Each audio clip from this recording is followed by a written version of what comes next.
It's week 42 of A Year of Wisdom. Let's get to reading.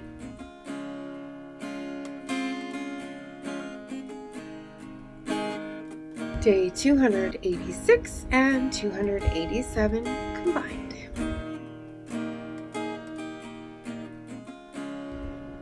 Job 13, 14, and 15. All this I've seen with my own eyes. With my own ears, I've heard and understood it. Whatever you know, I know too. I'm not inferior to you. However, it's Shaddai I want to speak with. I want to prove my case to God. But what you do is whitewash with lies. You're all witch doctors.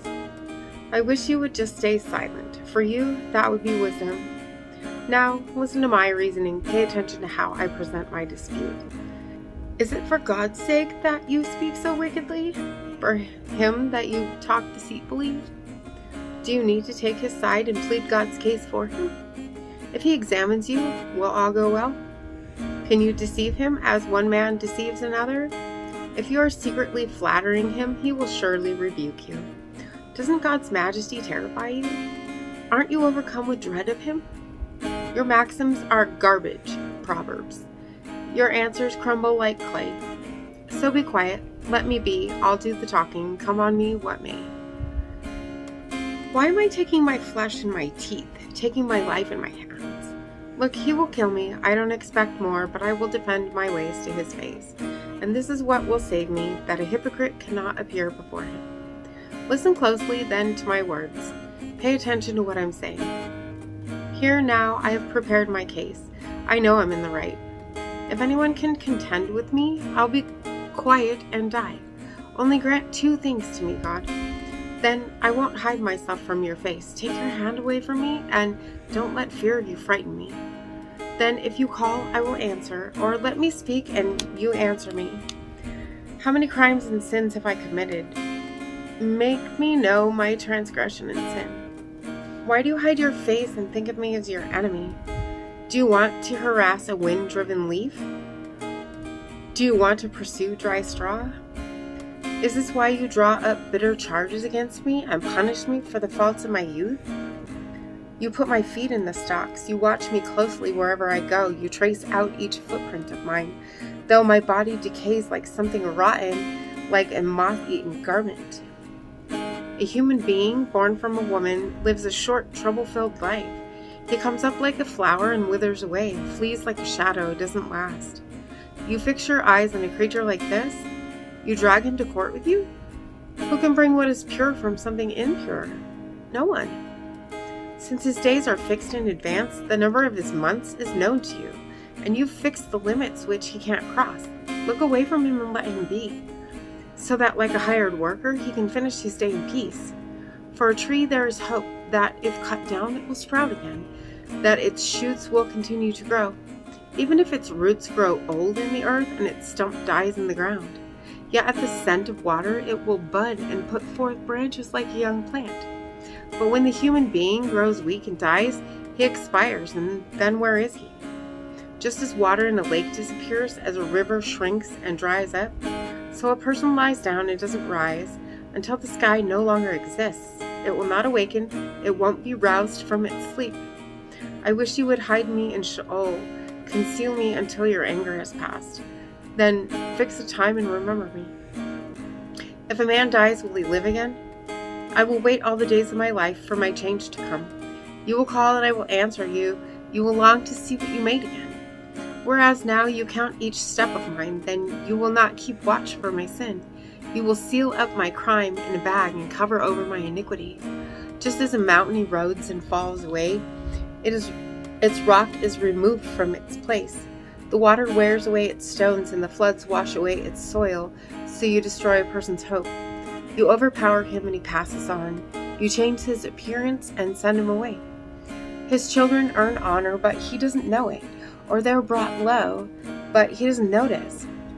He feels pain only for his own flesh. He laments only for himself. Then Eliphaz the Temani spoke. Should a wise man answer with hot air arguments? Should he fill up his belly with the hot east wind? Should he reason with useless talk or make speeches that do him no good? Why, you are abolishing fear of God and hindering prayer to him. Your iniquity is teaching you how to speak, and deceit is your language of choice. Your own mouth condemns you, not I. Your own lips testify against you. Were you the firstborn of the human race brought forth before the hills? Do you listen in on God's secrets? Do you limit wisdom to yourself? What do you know that we don't know? What discernment do you have that we don't? With us are gray-haired men, old men, men much older than your father. Are the comfortings of God not enough for you, or a word that deals gently with you? Why does your heart carry you away, and why do your eyes flash angrily, so that you turn your spirit against God and let such words escape your mouth? What is a human being that he could be innocent, someone born from a woman that he could be righteous? God doesn't trust even his holy ones. No, even the heavens are not innocent in his view. How much less one loathsome and corrupt, a human being who drinks iniquity like water. I will tell you, hear me out. I will recount what I have seen. Wise men have told it, and it wasn't hidden from their fathers either, to whom alone the land was given. No foreigner passed among them. The wicked is in torment all his life for all the years allotted to the tyrant. Terrifying sounds are in his ears. In prosperity, robbers swoop down on him. He despairs of returning from darkness. He's destined to meet the sword. He wanders and looks for food which isn't there. He knows the day of darkness is ready at hand. Distress and anguish overwhelm him, assaulting him like a king about to enter battle. He raises his hand against God and boldly defies Shaddai, running against him with his head held high and thickly ornamented shield. He lets his face grow gross and fat, and the rest of him bulges with blubber. He lives in abandoned cities and houses no one would inhabit, houses about to become ruins. Therefore he will not remain rich, his wealth will not endure, his produce will not bend the grain stalks to the earth. He will not escape from darkness, the flame will dry up his branches, by a breath from the mouth of God he will go away. Let him not rely on futile methods, thereby deceiving himself, for what he will receive in exchange will be only futility. This will be accomplished in advance of its day. His palm frond will not be fresh and green. He will be like a vine that sheds its unripe grapes, like an olive tree that drops its flowers. For the community of the ungodly is sterile. Fire consumes the tents of bribery. They conceive trouble and give birth to evil. Their womb prepares deceit. Proverbs or Mishlei 13 and 14. A son who heeds his father's discipline is wise, but a scoffer doesn't listen to rebuke. A good man enjoys good as a result of what he says, but the essence of the treacherous is violence. He who guards his mouth preserves his life, but one who talks too much comes to ruin. The lazy person wants but does not have. The diligent get their desires filled. A righteous person hates lying, but the wicked is vile and disgraceful. Righteousness protects him whose way is honest, but wickedness brings down the sinner.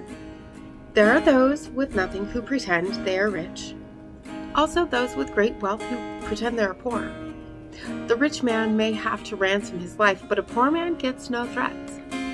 The light of the righteous shines joyfully, but the lamp of the wicked will be extinguished. Insolence produces only strife, but wisdom is found with those who take advice. Wealth gotten by worthless means dwindles away, but he who amasses it by hard work will increase it. Hope deferred makes the heart sick, but desire fulfilled is a tree of life. He who despises a word will suffer for it, but he who respects a command will be rewarded. The teaching of a wise man is a fountain of life, enabling one to avoid deadly traps. Good common sense produces grace, but the way of the treacherous is rough. Every cautious person acts with knowledge, but a fool parades his folly. A wicked messenger falls into evil, but a faithful envoy brings healing. Poverty and shame are for him who won't be taught, but he who heeds reproof will be honored. Desire fulfilled is sweet to the soul, but turning away from evil is abhorrent to fools. He who walks with the wise will become wise, but the companion of fools will suffer. Evil pursues sinners, but prosperity will reward the righteous. A good man leaves an inheritance to his grandchildren, but the wealth of a sinner is stored up for the righteous. The fields of the poor may yield much food, but some are swept away because of injustice. He who fails to use a stick hates his son, but he who loves him is careful to discipline him. The righteous person eats his fill, but the belly of the wicked is empty. Every wise woman builds up her home, but a foolish one tears it down with her own hands. A person with upright conduct fears Adonai, but a person who is devious scorns him. From the mouth of fools sprouts pride, but the lips of the wise protect them. Where there are no oxen, the stalls are clean, but much is produced by the strength of an ox. An honest witness will not lie, but a false witness lies with every breath. A scoffer seeks wisdom in vain, but knowledge comes easily to someone with discernment. Keep clear of a fool, for you won't hear a sensible word from him. The wisdom of the cautious makes him know where he's going, but the folly of fools misleads them. Guilt offerings make a mockery of fools, but among the upright there's goodwill. The heart knows its own bitterness, and no stranger can share its joy. The house of the wicked will be destroyed, but the tent of the upright will flourish. There can be a way which seems right to a person, but at its end are the ways of death. Even in laughter the heart can be sad, and joy may end in sorrow. A backslider is filled up with his own ways, but a good person gets satisfaction from himself. One who doesn't think believes every word, but the cautious understands his steps. A wise person fears and turns away from evil, but a fool is reckless and overconfident. He who is quick-tempered does stupid things, and one who does vile things is hated. Thoughtless people inherit folly, but the cautious are crowned with knowledge. The evil bow down before the good, and the wicked at the gates of the righteous. The poor are disliked even by their peers, but the rich have many friends. He who despises his fellow sins, but he who shows compassion to the humble is happy. Won't those who plot evil go astray? But grace and truth are for those who plan good. In all work there is profit, but mere talk produces only poverty. The crown of the wise is their riches, but the folly of fools is just that, folly. A truthful witness saves lives, but a liar misdirects judgment. In the fear of Adonai is powerful security. For his children there will be a place of refuge. The fear of Adonai is a fountain of life, enabling one to avoid deadly traps. A king's glory lies in having many subjects. If the prince's people are few, it is his ruin. Being slow to anger goes with great understanding. Being quick-tempered makes folly still worse. A tranquil mind gives health to the body, but envy rots the bones. The oppressor of the poor insults his maker, but he who is kind to the needy honors him. The wicked are brought down by their wrongdoing, but the righteous can be confident even at death. Wisdom is at rest in a person with discernment, but in fools it has to call attention to itself. Righteousness makes a nation great, but sin degrades any people. A king shows favor to a servant with good sense, but his wrath strikes one who shames him. And as always, thank you so much for being here today.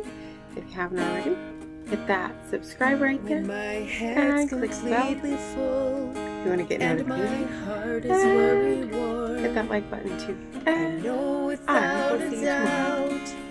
Maranatha. You'll carry me out of the storm. I'm standing at the crossroads. I'm lost without a clue. I need a big pink neon sign to show me what to do. I thank you, Lord. It glorifies you when you're the only answer. I praise you, Lord, for holding what's too much for me. And I'm amazed by you, Lord, because nothing's too big and nothing's too small to lay at your feet.